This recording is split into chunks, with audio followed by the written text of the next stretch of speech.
റോഡിന്റെ അറ്റകുറ്റപ്പണികൾ നടത്തി സഞ്ചാര യോഗ്യമാക്കാൻ നടപടി സ്വീകരിക്കാത്ത നഗരസഭാ ചെയർമാൻ എബി ജോർജിന്റെ അനാസ്ഥയ്ക്കെതിരെ LDF പ്രതിഷേധം. റോഡിന്റെ അറ്റകുറ്റപ്പണികൾ നടത്തി സഞ്ചാരയോഗ്യമാക്കാൻ നടപടി സ്വീകരിക്കാത്ത നഗരസഭാ ചെയർമാൻ എബി ജോർജിന്റെ അനാസ്ഥയ്ക്കെതിരെ LDF പ്രതിഷേധം. ചെയർമാന്റെ വാർഡായ പോട്ട 2-ാം വാർഡിലെ ധന്യാനഗർ റോഡ് സഞ്ചാരയോഗ്യമാക്കാത്തതിൽ പ്രതിഷേധിച്ചാണ് നാട്ടുകാരുടെ നേതൃത്വത്തിൽ സമരം സംഘടിപ്പിച്ചത്. നഗരസഭയുടെ അമൃത കുടിവെള്ള പദ്ധതിയുടെ ഭാഗമായി കുത്തിപ്പൊടിച്ചിട്ട ധന്യാനഗർ റോഡാണ് ഇനിയും അറ്റകുറ്റപ്പണികൾ നടത്താതെ കിടക്കുന്നത്. പനമ്പള്ളി സ്മാരക ഗവൺമെന്റ് കോളേജിലേക്ക് എളുപ്പത്തിൽ വിദ്യാർത്ഥികൾക്ക് എത്തിച്ചേരാവുന്ന റോഡിനാണ് ഈ ദുരവസ്ഥ. റോഡ് കുണ്ടും കുഴിയുമായതോടെ കാൽനടയാത്രക്കാരും ഇരുചക്ര വാഹന യാത്രികരും ദുരിതത്തിലായി.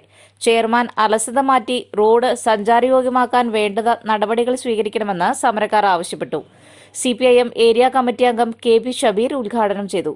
കേരള കോൺഗ്രസ് നിയോജക മണ്ഡലം വൈസ് ചെയർമാൻ വിൽസൺ മഞ്ഞാങ്ങ അധ്യക്ഷനായി. പോൾ പുല്ലൻ, റാണി പൈലൻ, N. കുഞ്ഞുമോൻ എന്നിവർ സംസാരിച്ചു.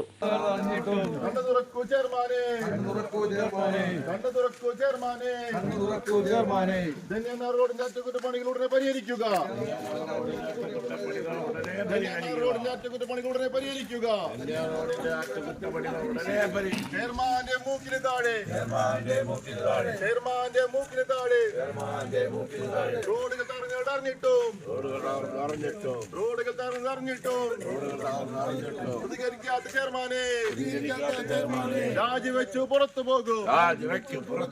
രാജിവെച്ചു പുറത്തു പോകും. ഉടനെ പരിഹരിക്കുക. ഇൻക്ലാബ് സിന്ദാബാദ്. ഇൻക്ലാബ് സിന്ദാബാദ്. പ്രതിഷേധ സമരം സിന്ദാബാദ്. പ്രതിഷേധ സമരം സിന്ദാബാദ്. നിങ്ങളറിഞ്ഞോ നാട്ടാരെ? ചെയർമാന്റെ മൂക്കിന് താഴെ. ചെയർമാനെ കണ്ണു തുറക്കൂ. ചെയർമാനെ രാജിവെച്ചു പുറത്തു പോകും. ഇൻക്ലാബ് സിന്ദാബാദ്. CPIM സിന്ദാബാദ്. LDF സിന്ദാബാദ്. നിഷേധിക്കൂ നാട്ടാരെ. പ്രതികരിക്കൂ നാട്ടാരെ. റോഡിന്റെ ശോചനാവസ്ഥ ഉടനെ പരിഹരിക്കുക.